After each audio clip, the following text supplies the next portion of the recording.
Hello, welcome to Narrative. My name is Veronica, and today, as you can see, we're doing a little bit of different because we've been doing a lot of heavier discussions, thought-provoking stuff. So today, I want to do a little bit of a more light-hearted thing, and I have always wanted to do this tier ranking thing. So today, we are going to be tier ranking fantasy and sci-fi tropes. So let's get into it.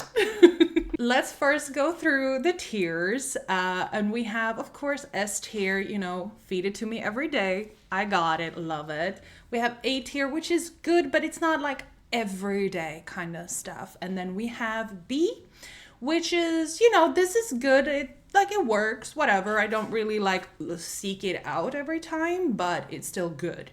And then we have C tier where I'm like, yeah, kind of ambivalent on it, yeah, whatever. And then we have F tier, which is no, that's not. And then I added two more tiers because if it's by an author I trust, I could get behind it. For example, I don't think it's part of this, but in romance, there is the pregnancy trope, right? And I hate it. But there has been one author that I do trust that has had the pregnancy trope, and I was fine with reading it. So I decided to add in, if it's by an author I trust, I could probably get behind reading this trope. And then we have the bottom tier, which is hell is not enough to explain how much I hate this trope. May you step on Lego every step of your life kind of level. It's like hell hath no fury kind of for what I have for this trope. It's very strong feeling, but I'm not entirely sure. I haven't actually looked through all of this if there is any that I will be ending up on this tier, but it's gonna be fine to see. With all of that out of the way, let's just go get it. Let's just jump in. And we start with The Chosen One. And this is a trope that has been, over the past few years, very discussed a lot online and everything, that it's kind of been done, it's kind of predictable, and I agree. So Chosen One for me, it's yeah, whatever. I wouldn't say I hate it, but it definitely depends on the execution. And that is a duh statement in the whole thing, grand scheme of thing, I guess, because all tropes can be good, can be fine, depending on execution. So that statement in and of itself is kind of meh, but I guess I'm gonna go with it because Chosen One it can have value added to the story. It can add value to the story depending on what you do surrounding it. Character death. I think that could be great. I think that we should stop shying away from character death as much. So I'm gonna put it there. I think character death can be a really impactful way of moving the story forward and have a lot of emotional impact on the reader. With the asterisks, don't undo it. Don't do it because you're cheapening it, and then your story's worse. Just don't do it. Villain redemption is not something that I have anything against. B or C? Villain redemption. No, I do like villains that are complex, but it depends on what type of villainous things this villain has done. There are certain lines that it's you cannot be redeemed for this. And I think that you should play with it. I think that there's argument for you can be redeemed for everything, but personally, I think in fiction there are certain things that you can have a villain growing from and learning from and all of that stuff. However, not everything is excusable or redeemable, and you have to face that. So I'm gonna put it in B because I think that a good villain redemption story can be very intriguing. Evil empires. I mean, they kind of go along with The Chosen One, I think, because they tend to be more black and white kind of things. I don't really care all that much. Evil vampires. That's not really. Empires can add stuff to stories, but I think personally it's more of a it's a cheapening of the story and the complexities that you could be telling with more gray and nuanced takes on empires and people and everything. So for me, it's just like, I could read it without hating it, but I'm not gonna seek it out, sort of thing. Pure evil villain. I personally don't think that people are evil for the sake of evil, so I am gonna put it here. Pure evil villain works in children's books or very simplistic stories that are making it a point that things are black and white rather than complex and nuanced and gray and all of that stuff. So pure evil villain is not something that I personally look out for, so for me it's an F. Magic, S tier. I love magic. Magic is gold. It's like the best thing. So no matter what, S tier, great. Body swap, could be fun. Could be fun if done correctly. Again, it depends on execution. Depends on the purpose. If this is okay, I'm swapping bodies with you in order to gain access to that castle because you have access to it and so I can do these things over here, blah, blah, blah. You have a reason for it, then I think it could be almost A tier because it has a purpose other than, oh my god, a man in a woman's body, Jumanji kind of stuff, where it kind of becomes I don't know, very weird tone to it. If it's just for like, shock value, twist or whatever, for me it's an F. But I'm going to assume positively here and body swap for a actual proper reason in the story, then I'm gonna actually put it at A. Because it could be very interesting of having that power and doing that in order to further the story and gain access that you otherwise wouldn't. It's a very interesting concept. Mind control, on the other hand, can be done really well, like Jessica Jones style, because that was impressive and you can play around with it a lot. However, if you're just doing it as this evil person is mind controlling everyone, so all their actions are excusable in the long run because you want those people to be redeemable in the end, I think that you should just revamp your story. So mind control, I'm gonna put at C because it's very much like, if I see a story talking about mind control, I probably would be more likely to avoid it because I don't have good experience with people writing that type of trope. So I'm going to leave it at C. Time travel. Hell is not enough. No, I'm just kidding. If it's by an author I trust, time travel can be fine. However, in general, I would recommend staying away from it, and I would actively go out of my way to avoid reading those books unless it's by an author I trust, because it's the kind of thing that is so easily unraveled and it just causes headaches and everything. If you want a good example of it, you have Doctor Who, because it is the part of the story, or this time travel part of the story is so, it is meant to be like, sometimes it doesn't really make sense, but then you have very specific points that are firm and rules and all of that stuff, but everything else is supposed to be wibbly wobbly, but that's not how people tend to write time travel stories. So I'm going to leave it at if it's by an author I trust. Amnesia, no, I'm just gonna F it. I'm gonna leave Amnesia at F because I just don't think, like, it's been done so many times and I find it boring. Maybe that's why.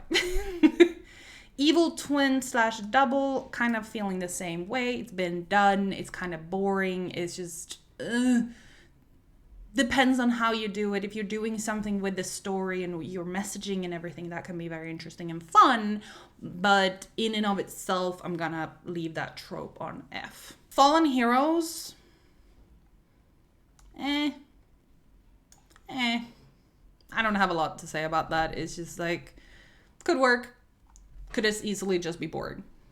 And an editor note coming in here because I totally misunderstood this question in the moment, because twist villains, it's not about having a regular twist regarding your villains. It is about maybe, hey, it turns out that it was your best friend that was the actual villain all along. And that can be fun, not gonna lie. But I do agree with where I ended up putting it, even though I totally misunderstood what it actually was in the moment. But yes, it could be fun, could be very predictable if not done properly. But yes, just a slight editor note here. Black and white morality, oops, that's not where I pointed it. F, because it's not like something that I hate. It's just, I just feel like those types of stories tend to be quite boring and unnecessary. And I'm always talking from an adult perspective. Black and white morality could work really well in children's stories or middle grade and stuff like that, where the mind of the reader isn't expected to be too developed yet. So I want to keep that in mind. I'm judging all of these from adult books perspective, not from young adult or younger. Anti-heroes is anti-heroes is one of those things where I could like it depending on how it's done, but it's just tends to be a very specific type of author who writes anti-heroes, who has a chip on their shoulder, and it becomes this almost a parody of themselves or itself without realizing that it is taking itself so seriously and just ruining the story, which is not at all a reflection on all anti-hero books. It's just the ones that I have come in contact with. So I'm going to put it at F.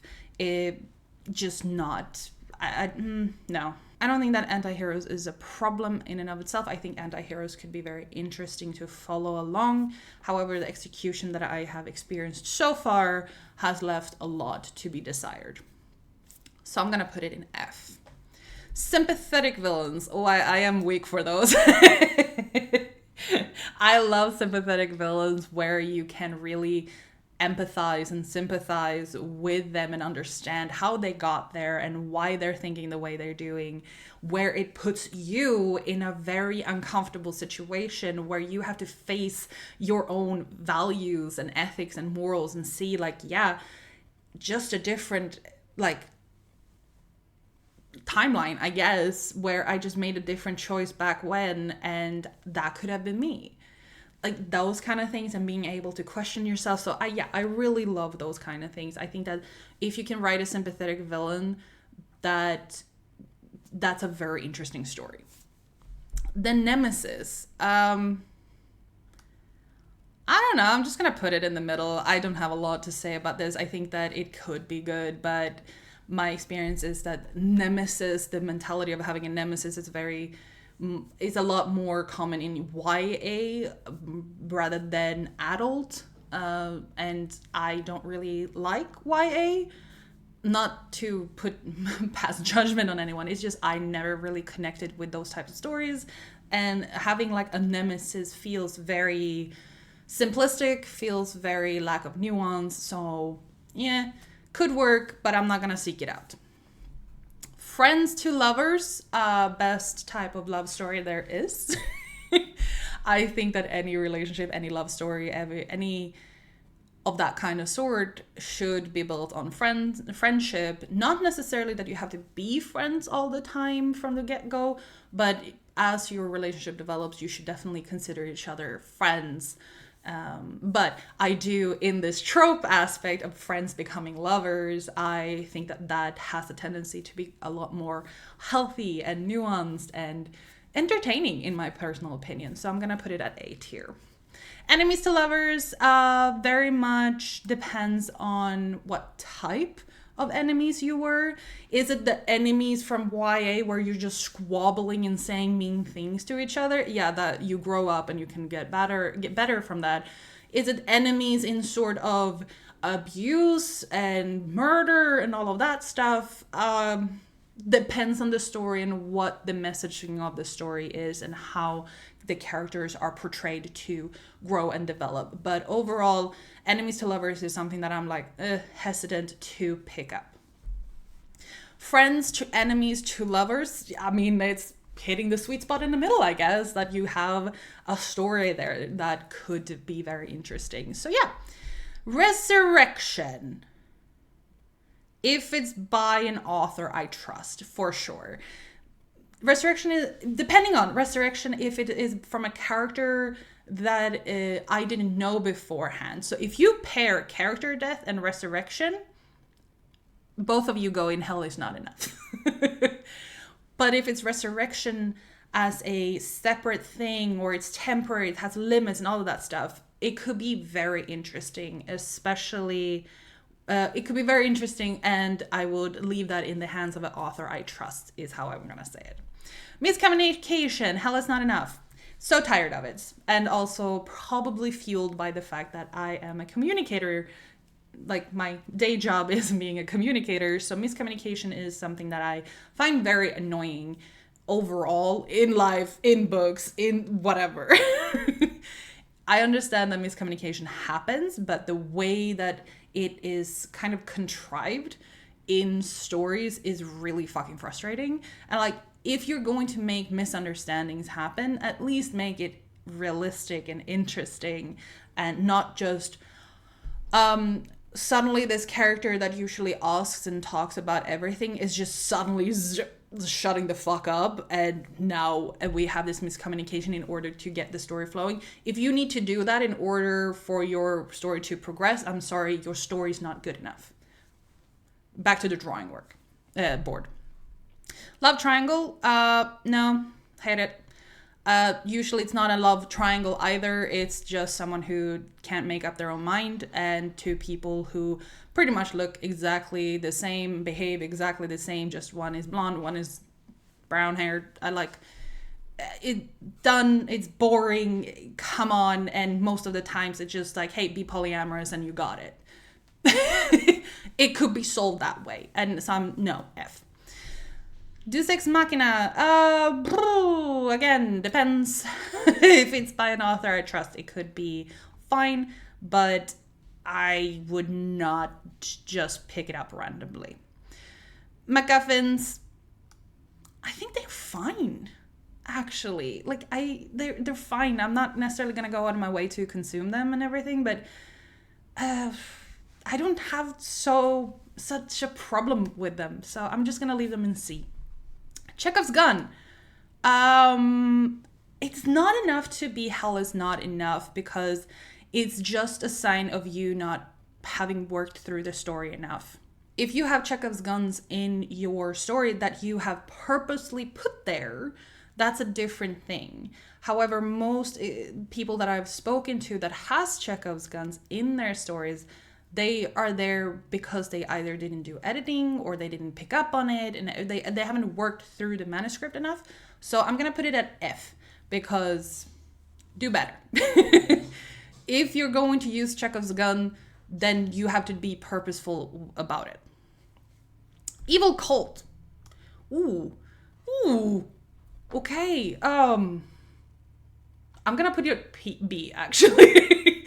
It's because I find them very intriguing to read about, and you can do a lot of interesting stuff with them. So actually, I think, and I'm also been watching playthroughs of Alan Wake. So I might be a little bit influenced by that, but I'm gonna put it in B tier because it could be very interesting.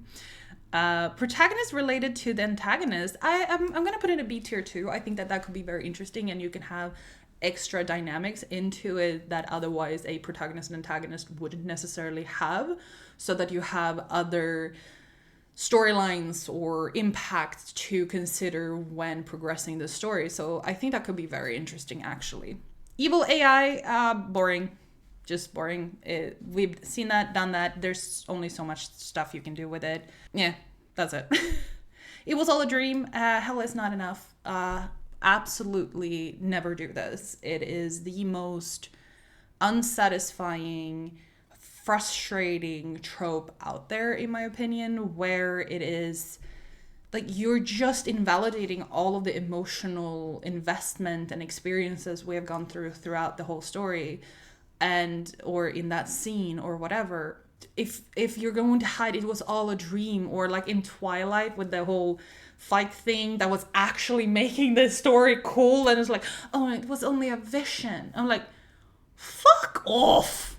Yeah, stay down there. God level threats. Ooh, this is interesting, and I'm gonna have to put it if it's by an author I trust, because God level threats can be very interesting and they're so difficult to form and create, especially in a world, and keep it balanced and real and impactful. And so I'm going to have to put it by an author I trust. I think you can do a lot of interesting stuff with it, but it's very tricky to get there. Plot armor is, you get an F. It's not, I'm gonna, like, there are points where you have suspension of disbelief where I can, like, yeah, fine, whatever, it's the main character. But if that is the thing that you lean on all the time, out you go. Dragons, S tier. I love dragons. Dragons are the best thing. I love them. There is no fault. You can do nothing wrong with dragons. Okay. Shape-shifting, the same thing. I am weak for the werewolf and the werecats and all those stuff. I really love that concept. I think that's really interesting. I really personally love it. So I gotta keep it. Maybe I have to bump it up. I do really love it. It's such a cool concept, even if I know it's been done to death, but I love it. So yeah, watch me read shape-shifting books. Power of friendship is a bit tricky, because if we're talking about power of friendship in, what's those little horses called? The brownie points? No, those horses. I can't remember. My Little Pony, that's the one. In the sense that, oh, it's because of power of friendship we become much stronger and everything. Then, like, F for you. But if we're talking about the power of friendship in the sense that, hey, our friendship lasts, perseveres, if you will, then I'm up here somewhere. But I'm assuming because it's a trope, we're talking about the former, at which point I'm gonna put you down here. Dynamic duo, I love it. Like, I do like it. I think that dynamic duo can be very interesting and fun to engage with. So I'm just gonna leave it up there. Power trio, I mean, it's kind of the same thing as dynamic duo in the sense that it's just like, I grew up with Charmed, so, nostalgia center there. But yeah, that's, I'm gonna leave it there. Loner hero is kind of the same thing as the anti-hero, with the type of story that tends to happen regarding them.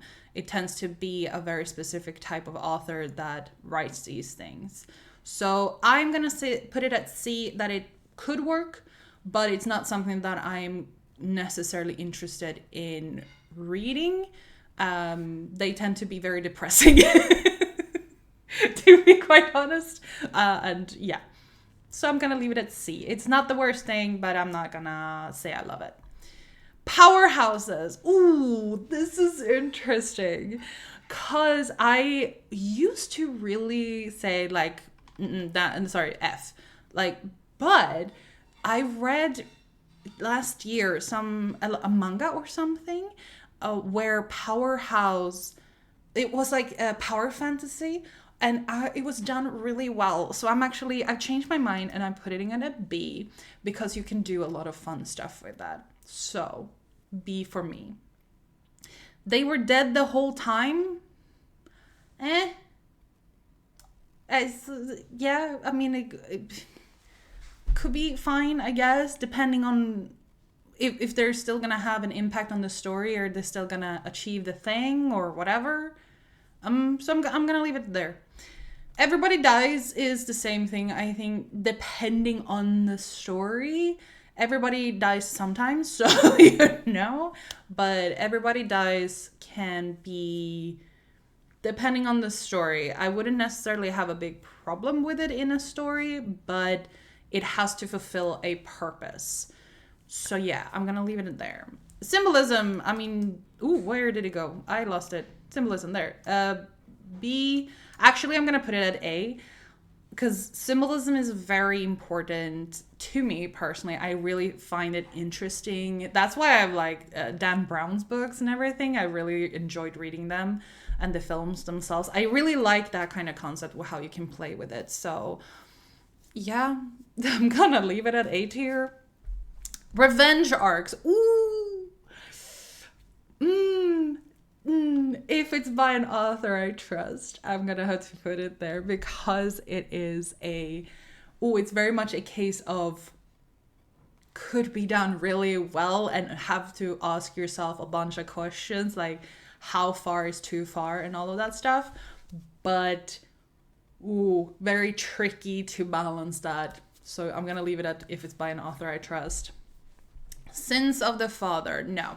Get out of there with it. Like, no. Like, let people be fucking up their own lives and be blamed for the things that they do by themselves. What does that say? We're not so different, you and I. I'm like, whatever, like, okay, sure, whatever. Noble houses. I am a sucker for noble houses in fantasy. It can be very fun. You can play with that a lot. Rivals. Gotta say it. I love, instead of enemies, actually, you know what? Rivals, S tier. Because rivals are not the same thing as enemies, and I love rival stories that are actually well made. So S tier. I could read that all day, every day. So recommend me some rival stories down below, because I really need to hit that now. I need to scratch that itch. Big climatic battles. I'm a sucker for them. I love it. I love the big battles where it's dramatic and it's just, yeah, more of those. Romantic subplots. This is a tricky one, because it is, romantic subplots for me is very different from like romantasy or all of that stuff, where it's just like romance masquerading as erotica, but in order to be more mainstream, they put it as romance rather than actually what it is. So very different things, like decouple them. Romantic subplots, I think, can be really interesting and very heartfelt depending on how it is executed, how it is impacting the overall story and how it ties into it.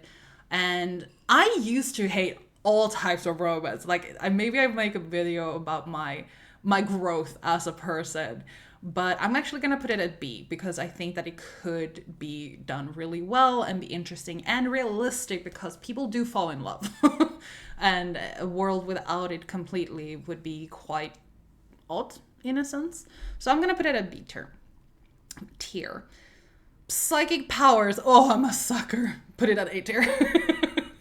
Anyone who writes good psychic powers and have a story or a world where that is incorporated into it, and you can see how the world has changed over time to accommodate or block it and all of that stuff, love it.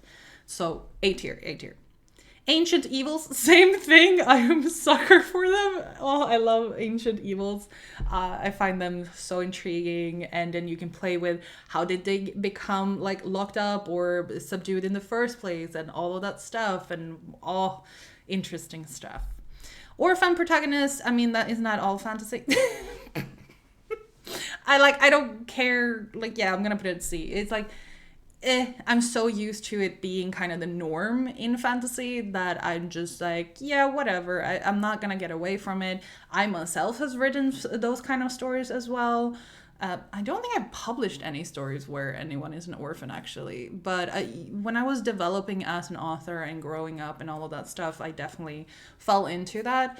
But so I don't really, I think that you can do more fun stuff with it, but I'm not gonna blame you for having an orphan protagonist. Royal protagonist, kind of the same thing. I'm kind of used to it. It's kind of the expectation in fantasy to have at least one protagonist being a royal person. There's a discussion regarding how detached that is, and how, like, skewed that is and why we're so interested in having a royal person being the protagonist as opposed to a regular Joe. There's a whole conversation there, but could be interesting, could be fun, could be cute, whatever. I don't hate it. Found family, S tier. S tier. I love seeing people finding their place amongst people they choose to. And so S tier, always found family. Love it. I think I'm gonna leave it at that because I don't actually know what these are. So there you have it. Here's my list. Sure, they are all kind of tiered based on more of a fantasy angle rather than a sci-fi angle, but it kind of goes, they overlap a lot. So thank you very much for being here. Let me know down below if you agree with this. Which ones were you surprised by? Which one do you totally disagree about? And let me know why. But otherwise, thank you very much for being here for this little lighthearted video. I hope that you have a good day, night, wherever you are in the time stream, and I will see you in the next one. Bye!